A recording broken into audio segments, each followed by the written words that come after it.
நண்பர்கள் எல்லாருக்கும் வணக்கம். இன்றைக்கி பார்த்தீங்கன்னா நம்ம மார்ச் 15 கரண்ட் அஃபேர்ஸ் வந்து பார்க்கலாம். நம்ம சேனலில் பார்த்தீங்கன்னா டிஎன்பிசி அண்ட் டிஎன்யூஎஸ்ஆர்பிக்கு தேவையான வீடியோஸ் எல்லாமே அப்டேட் பண்ணி கொடுத்துட்ருக்கோம். நம்மளுடைய சேனல் சப்ஸ்கிரைப் பண்ணாதவங்க கொஞ்சம் சப்ஸ்கிரைப் பண்ணி ஃபாலோ பண்ணி வச்சுக்கோங்க. சரி, வாங்க பார்க்கலாம்.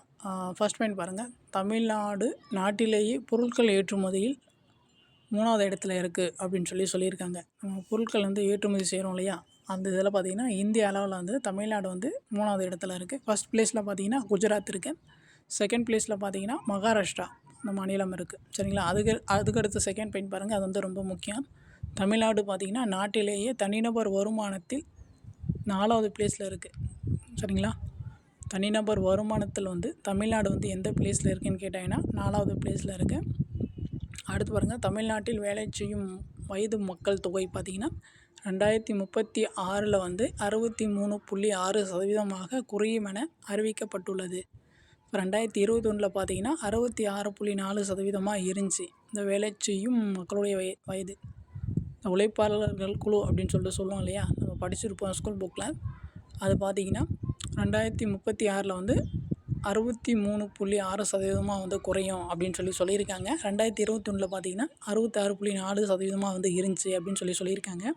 ஸோ அடுத்து பாருங்கள், தமிழ்நாட்டின் வறுமை விகிதம் பார்த்திங்கன்னா 2005 2023 வரைக்கும் ஸோ எவ்வளோ வந்து குறைஞ்சிருக்குன்னு பார்த்திங்கன்னா 36.54% 1.43% வந்து குறைஞ்சிருக்கு.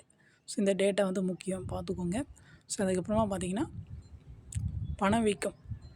ஸோ 2019 to 20 முதல் 2023 to 24 வரை தமிழ்நாட்டின் சராசரி பணவீக்கம் வந்து எவ்வளோ அப்படின்னு கொடுத்துருக்காங்க பாருங்கள், 5.7%. ஸோ இந்தியாவின் பணவீக்கமானது 4.85% விட அதிகமாக இருந்தது அப்படின்னு சொல்லியிருக்காங்க. இந்தியாவுடைய பணவீக்கம் பார்த்திங்கன்னா 4.85, தமிழ்நாட்டுடைய பணவீக்கம் பார்த்திங்கன்னா 5.7. ஸோ அதை பார்த்துக்கோங்க.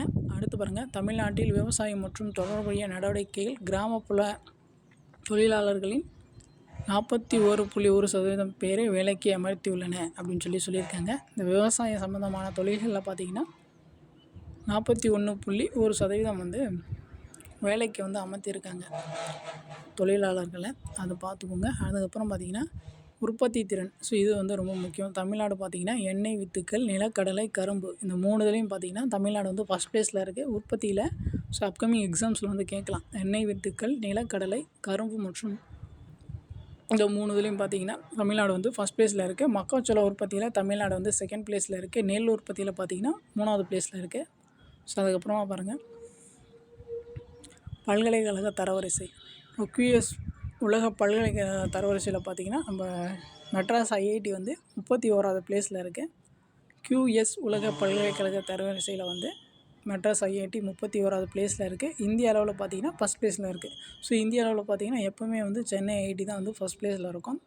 ஸோ அதுக்கப்புறம் பார்த்திங்கன்னா இந்த தரவரிசையில் பார்த்திங்கன்னா 79 பல்கலைக்கழகங்கள் வந்து இடம் பிடித்துள்ளன அப்படின்னு சொல்லியிருக்காங்க.